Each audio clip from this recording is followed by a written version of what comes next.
Kaag sa numero 1 sa mga balita, subong adlaw.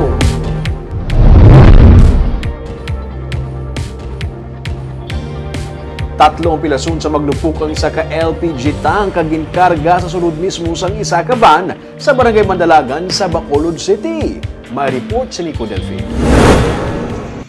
Sa video nga kuha ni Kim, makita ang nawasak nga van matapos nga nagsigabong ang isa sa mga karga nga LPG tank sa Bangga Kamital sa Barangay Mandalagan sa Bacolod City sang Lunes ang hapon. Sa kakusog sang impact sang paglupok sang LPG tank, naglupad ang atop sang van. Pating mga jealousy kag kisame sang malapit nga pet clinic nagkalaguba. Ang tatlo ka malalaki nga sakay sa van nagkalapilasan. Ang caretaker sang clinic nga si Jomar Lachica namungol kag nagsakit ang dugan tungod sang kakusog sang sigabong. Dahil paksa duga ko si Rega, laing gida eh. Do magabdoga pala mungol ko. Ilapit ko, hari ko din mo.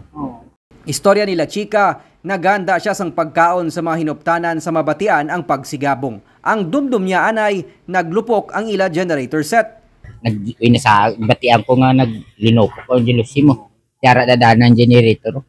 Palapit lang sa jealousy. Pating glass counter sa malapit nga kalanaan ang nagbawod tugas ang impact. Naguba man ang ila portahan kag nawasak ang mga jealousy sang ilang mga bintana. Ang Bureau of Fire Protection Bacolod nga among nagausisa sa insidente ang wala pa makahatag sang inisyal nga resulta sang ilang investigasyon sa natabo nga gas tank explosion. May alegasyon nga posible may nagapanigarilyo sa sulod sang salakyan pero hindi pa ini mapatod kung sigarilyo gid man ang ginalinan sang paglupok sang tangke. Ikaw nga ito imposible nga naglupok. Wala sila nagapanigarilyo ano? Ano ko kabalo sir kay araw may mga sigarilyo gani sila ko. Then Araw ilan mo. sigarilyo. O si ang Chesterfield. Kung anong hambal nila kung ano nga naglupok? Way mga duhay ko kay pag-interview to sang iya sang volunteer to asang bumbero. Nakuha ko no. Sa salakyan mo lang ko to ano to may start sa ko pag-start ya bla. Ito naglupok.